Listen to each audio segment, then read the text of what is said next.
In this guide, I'm going to show you how you can connect your Fire TV stick to Wi-Fi without using the remote. If this guide does help you out, make sure to like the video and subscribe to the channel with all notifications on. If it does help the channel and lets us know that you want more content like this, we'd greatly appreciate it. And if at any point throughout this guide you did have any questions, just ask them down in the comment section below and we can help you out further. I'm going to be doing my best to reply to every single comment down there. Now, maybe you brought your Fire TV stick on vacation and forgot the remote. Don't worry, it happens, and you can still connect to it using Wi-Fi on your phone.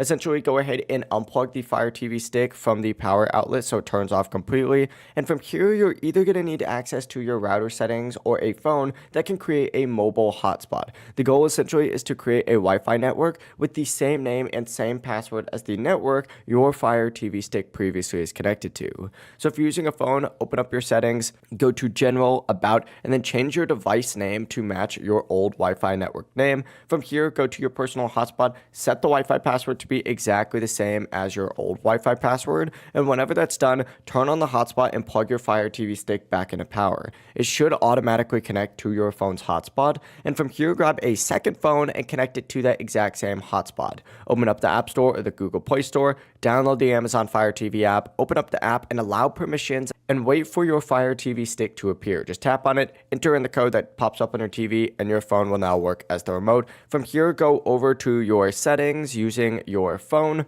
scroll down to network and open up your network settings and select the new Wi-Fi that you actually want to use, such as like a hotel Wi-Fi or whatnot. But that is it. You've now successfully connected your Fire TV stick to Wi-Fi without a remote. If this guide did help you out, make sure to like the video and subscribe to the channel with all notifications on. It really does help the channel. It lets us know that you want more content like this. We'd greatly appreciate it. And if at any point throughout this guide you did have any questions, just ask them down in the comment section below and we can help you out further. Have a great rest of your day though. Peace.